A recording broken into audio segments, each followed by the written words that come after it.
Yo, what's up, my friends? It's Steve from Straight Fire Picks. We got best bets for NFL Week 2 on Sunday, September 17th, 2023. We're going to have NFL player prop spreads, totals, parlays galore here today, guys. I got 5 parlays that I'm going to show you towards the end of this video that I think are absolute fire. We're going to risk over a half a unit cumulatively on all those parlays to win stupid money. Like over potentially, I think it's like around 100 units. So stay tuned, guys. It's going to be great. If y'all are new to the channel here today, please be sure to hit that like and subscribe button. Always appreciate that. We are on the road to 7,000 subscribers. As always, appreciate all of your guys' support. You guys absolutely rock. Make sure you guys drop your favorite pick down below in the comment section for Sunday's action. If you like your pick included in our comment capper section, just be sure to put a star or an asterisk next to your pick, and we'll include your pick in the video if it hits. Quick note as well, make sure you guys give us a follow on social media, Twitter, Instagram, TikTok, at StraightFirePicks for recaps, more content, things like that. Great thing to do. Also, check out our Discord as well, absolutely free. You have access to the chat, more picks, stuff like that. It's a great free resource. Make sure you guys check that out as well. And without further ado, let's do a quick recap from Thursday Night Football. So, for our comment cappers, it was a great night, guys. I believe pretty much all our comment cappers hit. We might have had 5 calls and 4 of them hit, and for good money too. We had Money Mitch that had a same game parlay plus 346 odds boosted on DraftKings that cashed. Love seeing that. Saw that before the game. Absolutely great parlay. Erica Me from our community calling Jake Elliott over 2.5 extra points made. That cashed. Lit Picks calling the Minnesota Vikings plus 7.5 spread. That cashed. That little backdoor cover. We love to see it. Rick J with the Philadelphia Eagles minus 0.5 first quarter spread. That cashed as well. As far as our stream results, guys, it was another frustrating day, to be honest with you. At halftime, I thought we were going to get a 3-0 sweep. That's what it looked like. We ended up just cashing Jalen Hurts under 32.5 pass attempts, so we ended up 1-2, and we didn't cash our same game parlay either. We did cash on Hurts, though, under 32.5 pass attempts. We had Addison under 39.5 receiving yards, of course. Now, I will say this. There were injuries in the Eagles secondary that a bunch of players got ruled out in the Eagles secondary right before the game, which really hurt, honestly. A couple of their better corners and safeties didn't play. So, obviously, that hurt us. But he had 9 yards at the half. I was thinking we were going to cash that. He hits one play, and it kills like 2 of our bets. So, he cashes over on that one play. And it also hurt our Vikings team total under 20.5. Vikings had 7 at the half. I'm thinking, like I said, I'm thinking sweep. And that one play burned us. So it was definitely sad, guys. And our same game parlay, again, was also on track at the half. And it just didn't quite get there because, the overhit and something else didn't quite hit. But that's okay, guys. We got 5 fresh picks today. We're ready to get it going here in week 2. And we got a half unit worth of parlays that, once you guys see these parlays, you guys are going to cry. You're like, Steve, what are you doing? But it's worth the risk, guys. Half unit. We're going to have some fun. But let's get after it today. Let's get right into our pick, guys. Picks. At number 1.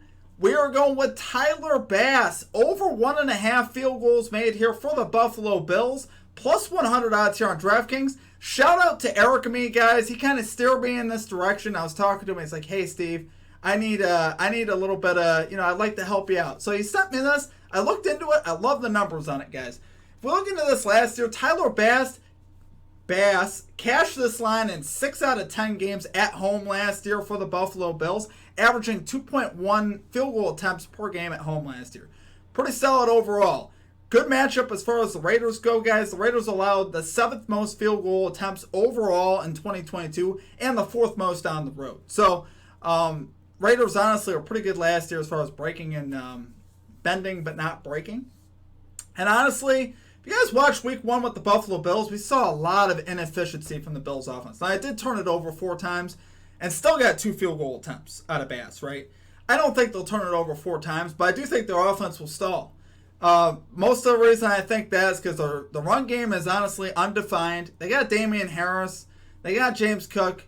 But it's just not something they commit to. They don't have good balance with play calling right now. Makes it really difficult to finish these drives off, right? I'm just seeing a Bills team that honestly I just don't trust to finish off drives. That's really, even the touchdown they scored with Stephon Diggs, you guys see how hard that touchdown was? It was Allen falling out of bounds and throwing up a prayer as he's fading out of bounds. That was their offensive touchdown. Otherwise, it's another field goal attempt, right? That was on 3rd down. So, Right now, I don't like the efficiency of this Bills offense. I think it'll lead to more field goal attempts. I still think the Bills have big play potential, obviously, with Diggs, with Cook, with some of these guys. I think they could bust a big play. Now their offense could just stall because they don't have consistently good. They don't grind it out, right? They don't hand it off, get 5 or 6 yards here. They get like one splash play, then they kind of fade, and it's kind of like, ugh. The offense just makes you kind of sick right now in Buffalo, and Allen's a big part of that, honestly. So that's honestly why I like it, and it's a good matchup here with the Raiders, who've been pretty good at forcing teams to kick field goals. So love it there, guys, for our number 1 pick. Going Tyler Bass, over 1.5 field goals made here for the Buffalo Bills, plus 100 odds here on DraftKings. Okay, and at number 2, we are going with the over 47 points here in the Seahawks-Lions game. Minus 110 odds here on Caesars. Now, if you guys looked at the game log last year between these two teams, Seahawks and Lions played in Detroit, just like they're going to here in week 2. 93 points last year. Now, I'm not saying there's going to be that many, but Seattle cashed this line by themselves last year, to give you an idea. Why I like it again, though, is the Lions did improve in defense in the offseason, right? They invested in their secondary. They got a little better across the board, really, defensively. However, they're still not at full strength at what they're going to be. Emmanuel Mosley, again, going to be out for the Detroit Lions cornerback. And really, this is a tough matchup for Detroit. So I think Seattle will be able to score. Now, I'm a Lions fan, so I'm hoping they win. But I didn't feel good taking the Lions spread, being honest, this week. I was actually leaning Seahawks spread. Now, I hope that doesn't happen. I'm not betting it. I don't want it to happen. But I just have a feeling here. This is tough matchups for the Lions here with Metcalf and TJ Lockett. And you saw the Seahawks last week, kind of lackluster last week at home versus the Rams, 30-13 loss. Gives you an idea of how their defense played, though, giving up 30 points there to the Rams that really didn't have a lot to offer. Lions will also be able to score in this game as well. The Seahawks defense really is no good right now, and I think the Lions will be able to put up points. If you look at the trends last year, Lions games were 6-3 to the over at home. So home games in Detroit were very favorable to the over, and normally those Lions were boosted up pretty high too. Normally, when I was looking at Lions last year, they were in that 50 range, right? And they were cashing. So I expect this at 47. I really like this number. Seahawks games to the over last year, 6-2 on the road to the over. So we love seeing that. And we saw Lions defense last week. You guys Lions defense played pretty good last week, Steve. They did. However, the Chiefs also shot themselves in the foot a lot last week as well. Chiefs had 5 drops, right? One of those leading to a pick 6 where they were around the 50-yard line. And they didn't have Travis Kelce. So their defense was good enough to win. God bless them. They were pretty solid against Mahomes. But I think here, this is tough matchups. Consistently speaking, the Lions, I think, are going to have problems in the early part of the season. I think as the season goes on, they can get a lot better. And I still think they're going to be better from last year regardless. But I think they're still going to struggle. There's still going to be points in this game on both sides. So honestly, love the over to hit, guys. We're going with that for our number 2 pick. With the over 47 points here in the Seahawks-Lions game, minus 110 odds here on Caesars. Full units on these plays, guys, that I'm mentioning.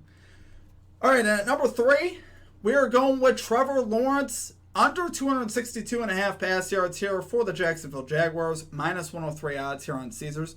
So guys, looking at it last week, I was watching the Seahawks, the Chiefs secondary. I thought really they played pretty solid versus the Lions. Lions have a very potent passing attack. And really, the Chiefs played pretty solid last week, and without Chris Jones, right? Chris Jones is really the guy that makes that defense. I think their secondary is honestly pretty solid, though. And getting Chris Jones back this week, I think, is huge for that secondary. And specifically in this matchup versus Trevor Lawrence. Trevor Lawrence, guys, this is kind of a shocking stat that I found on him. Really struggles versus pressure. The dude has a 36.2 quarterback rating since 2021 facing pressure. That's an average of just 4.3 yards per attempt per pass as well. That's obviously not very good. So I think the Chiefs are going to be able to get pressure on him is what I'm getting at with that. With Chris Jones being back, one of the primary pass rushers, you'll see that Chiefs defensive line getting after it, creating pressure. And on the back end, they're very solid there as well. I think this Chiefs defense is going to be really good again this year. And I don't see Lawrence hitting big plays down the field. He's going to hit 10 to 15-yard passes, but I don't see him hitting big explosive plays on this Chiefs defense. I really don't. And if you saw it last week, we saw the Jaguars actually commit to the run game last week. They didn't even throw it a ton last week compared to the running.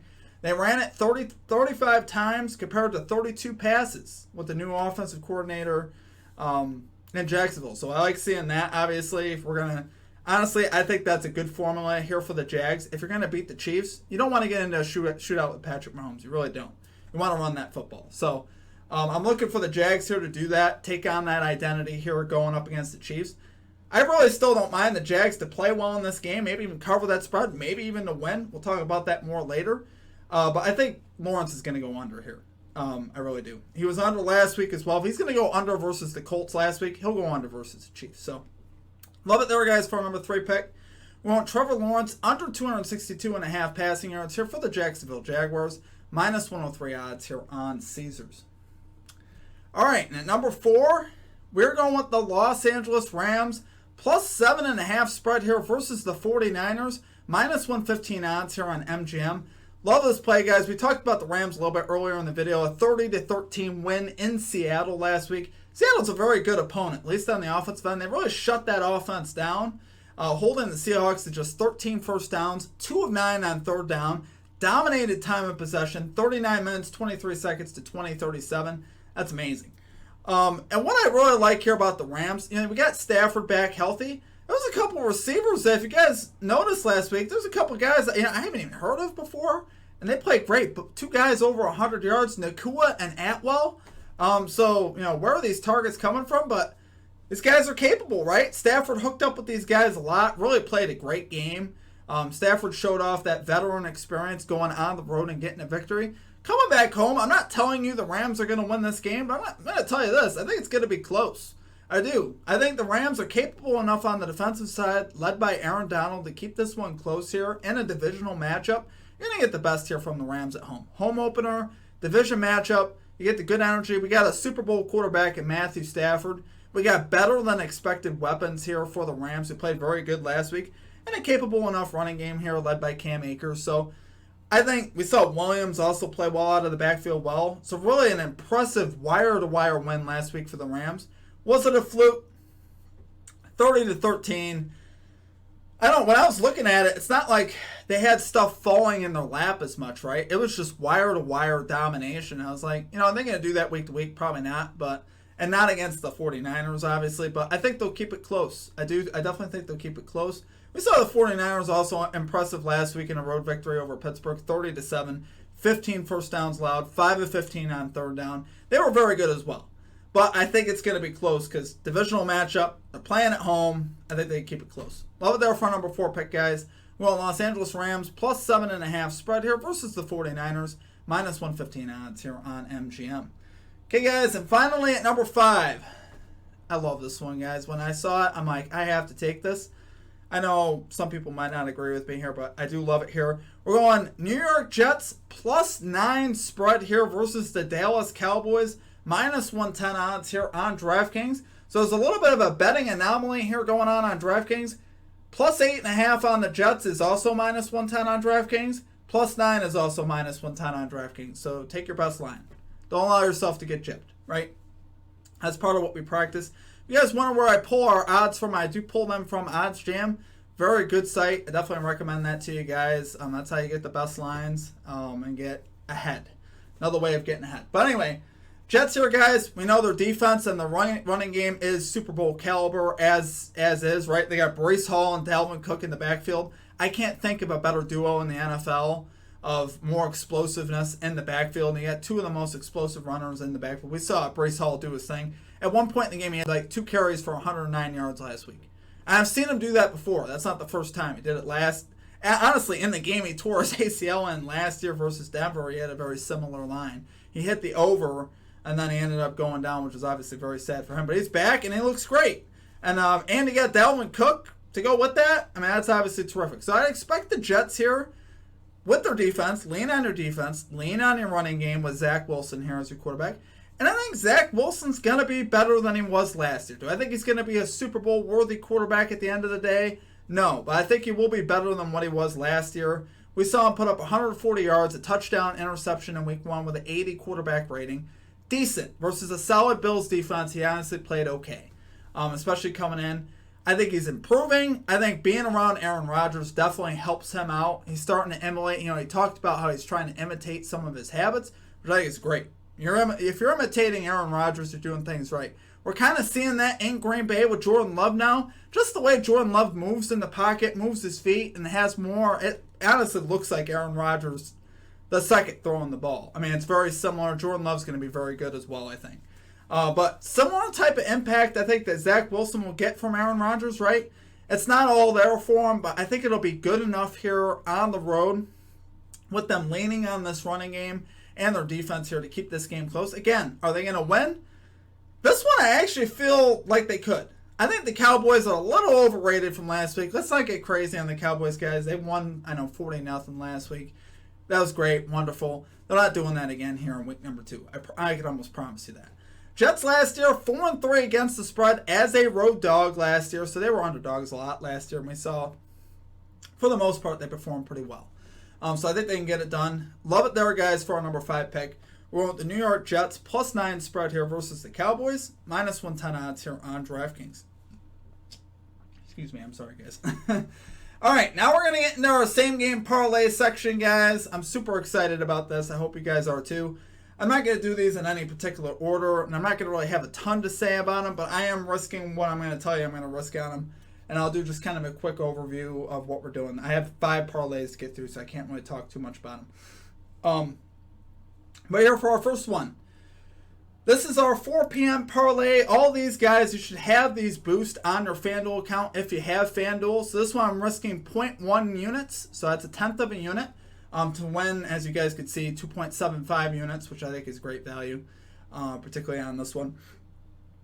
We got Brandon Ayuk, anytime touchdown score. We saw him absolutely kill it last week, right? Brock Purdy over 1.5 pass touchdowns. Broncos money line here at home versus the Commanders. And Breece Hall, we just talked about, anytime touchdown score for the Jets. I think it's great value on it. So that is our 4 p.m. parlay, guys, officially putting a tenth of a unit on it. Our next parlay, this is kind of one me and my buddy put together. This is, again, a tenth of a unit. We got Ravens money line, Zay Flowers, who was terrific last week. Packers money line, and we're underdogs on the road. Really doesn't make a lot of sense.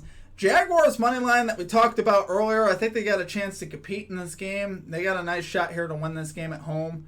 It's one of them sneaky ones because I think a lot of people are going to be on the Chiefs. And then finally, the Chargers money line on the road versus the Titans. So I like that one. That's a tenth of a unit to win over 7 units. Again, boosted. Like I said, you guys should have a lot of boost on your FanDuel account. Next parlay, this is an anytime touchdown parlay. This one we're going 0.15 units to win over 23 units, guys. Romeo Doubs, anytime touchdown score for the Packers. Dalton Kincaid, anytime touchdown score for the Bills. Justin Fields, anytime touchdown scorer here for the Bears. And Mike Williams, anytime touchdown for the Chargers. I like these plays here in this parlay for that. Again, risking 0.15 units. And then finally, this one is crazy. This is a first touchdown parlay with 3 guys. Jahmyr Gibbs, first touchdown scorer. Gabe Davis, first touchdown scorer. And Breece Hall, first touchdown scorer. 0.03 units to win over 45 units. So if we count it up, guys, we have a chance to win like 80 units if these were to all come in. Now, of course, is that going to happen? Are we even going to hit one of these parlays? I don't know. It's not the most likely thing, I can tell you that. They're not designed to hit typically. However, we're going to have some fun. The goal is to hit one of the 5. If we can hit one of the 5, we had success for sure. And hopefully it's that first touchdown parlay because that would make me very happy. And we are tracking that towards our record. I'm tracking that towards our units. So we'll subtract the units when they lose, just like we've been doing with our parlays. But we're going to add them if they hit. So get ready. But anyway, guys, that's going to do it for our content. I hope you guys enjoyed it. Had some fun. Obviously, longer video today. Hope you guys enjoyed the content. If you did, make sure you guys drop a like and a subscribe. Follow us on social media. And let's have a big day, guys. Guys, why not? Let's make 80 to 100 units on Sunday. That would be absolutely crazy, wouldn't it? But it would, I probably would retire after that. That'd be it. We'd have to quit. But no, guys, I appreciate you guys all. Hopefully we can get it going here in the NFL. Appreciate all of your guys' support. I hope you guys have a great rest of your day. We'll catch you next time. Peace out.